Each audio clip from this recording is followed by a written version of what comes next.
అందరికీ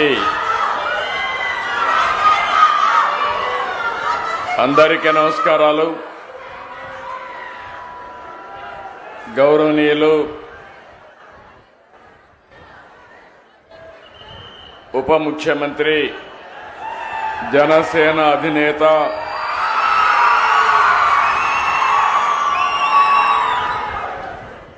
ఎప్పుడు కూడా ఒకటే ఆలోచన, మీరు మంచి పనులు చేయండి, నేను అండగా ఉంటానని మొదటి నుంచి చెప్తున్న వ్యక్తి పవన్ కళ్యాణ్ గారని చెప్పి మీ అందరికీ విజ్ఞప్తి చేస్తున్నాను. అదే మరి గౌరవనీయులు మంత్రివర్గ సభ్యులు నారా లోకేష్ గారికి,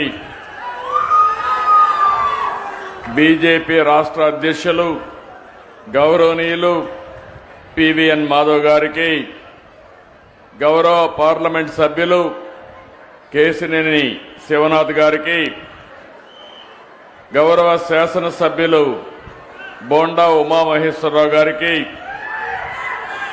గద్దె రామ్మోహన్ రావు గారు, ఆర్టీసీ చైర్మన్ కొనకళ్ళ నారాయణరావు గారు, వైస్ చైర్మన్ పిఎస్ మునరత్నం గారు, ప్రిన్సిపల్ సెక్రటరీ కాంతిలాల్ దాండే గారు, ఎండి ఏపీఎస్ఆర్టీసీ ద్వారకా తిరుమలరావు గారు,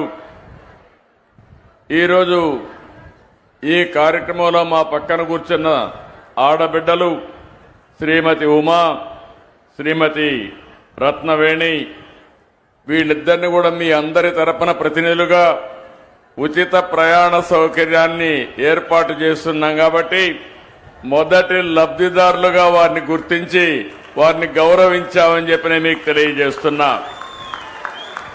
ఇక్కడుండే మీకే కాకుండా రాష్ట్రంలో ఉండే 2,62,00,000 మంది మహిళలకు విజ్ఞప్తి చేస్తున్నా. ఈరోజు నేను చేసిన కార్యక్రమం స్వాతంత్ర దిన సందర్భంగా చేశాను.